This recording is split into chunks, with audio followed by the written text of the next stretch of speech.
The day the world saw Ibrahim Traoré shatter Prime Minister Andrew Holness's gold dream was the day a new message echoed across the globe. Africa and the Caribbean are done being drained. This is the story of how two nations, born from struggle, stood on opposite sides of one question: who truly owns the gold that glitters beneath their soil? For centuries, gold has symbolized power, wealth, and control. From the mines of Africa to the hills of the Caribbean, it was gold that built empires, but not for the people who owned the land. In Jamaica, the government led by Prime Minister Andrew Holness sought to revive the island's mineral economy.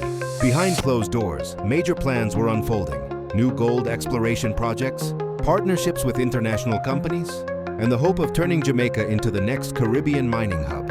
But halfway across the Atlantic, another young leader, Ibrahim Traoré of Burkina Faso, was tearing up the old rulebook. Traoré declared his nation's gold would never again be controlled by outsiders. He threw out old contracts, reclaimed mines, and announced that Burkina Faso's gold belongs to its people, not foreign corporations. When Traoré made his move, the world paid attention. Africa's youngest leader was defying the West, rewriting mining laws, and inspiring others to take back what was theirs.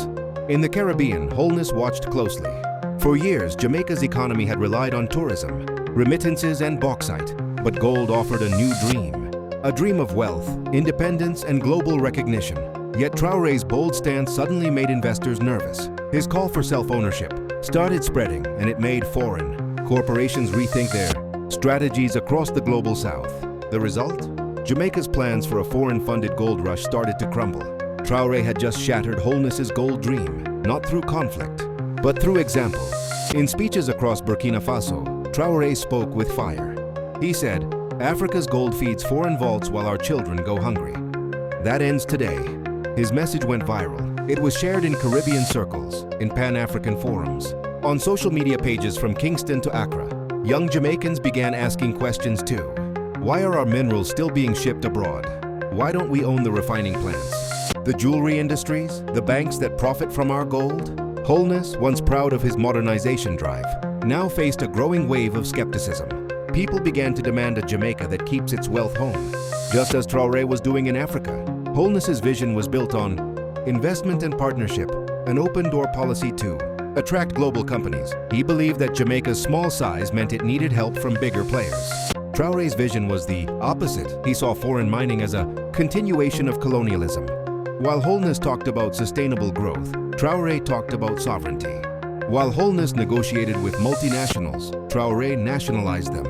The two leaders never stood in the same room, but their ideologies collided across oceans. To some, Holness represented diplomacy and pragmatism. To others, Traoré embodied resistance and pride. But one thing was clear: both men were fighting for gold, and gold has never come without a price.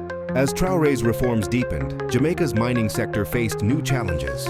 International investors began demanding stricter terms, higher guarantees, and more control. Suddenly, the dream of a booming gold industry began to fade. Then came the breaking point: a viral Pan-African movement online claimed that Jamaica should take back its gold just like Africa did. Protesters, influencers, and academics echoed the same idea: stop exporting raw minerals, start building local industries. This movement changed the conversation. The Jamaican public began to view foreign mining with suspicion. The dream Holness once sold, of foreign gold projects lifting the nation, now seemed hollow. In that moment, Jamaica symbolically took back its wealth, not yet through policy, but through awareness. The mindset had shifted. Across the global south, Ibrahim Traoré's revolution inspired more than just words. Mali, Niger, and other African nations began following similar paths, kicking out foreign troops, reclaiming mines, rewriting contracts. In academic circles, analysts began calling it the Traoré Doctrine, the belief that true independence starts with resource control. And for Jamaica, watching from across the ocean, this doctrine carried weight. The Caribbean had been colonized, exploited, and economically shaped by the same forces. Now a 36-year-old soldier from Burkina Faso had sparked a wave that reached Kingston's Parliament halls. The symbolism was undeniable: young, bold leadership challenging an old world order and shaking the foundations of global finance. Behind closed doors, economic advisors in Kingston began re-evaluating deals. Foreign investors grew cautious. The government's gold expansion roadmap slowed down. At the same time, public voices, musicians, journalists, academics began framing Traoré as a model of courage. "If Burkina Faso can do it, why can't we?" became a trending phrase online. Holness faced a tough choice: double down on partnerships or pivot toward a new nationalist approach. He chose diplomacy, but the momentum was no longer his. The dream of a foreign-driven Jamaican gold boom had collapsed. In narrative terms, Traoré had already won. He hadn't fired a shot, yet he changed the direction of global investment with a single principle: our resources, our rules. Still, it's not that simple. Economists warn that reclaiming mines is only the first step. Without technology, skilled labor, and infrastructure, nations can't fully capitalize on their resources.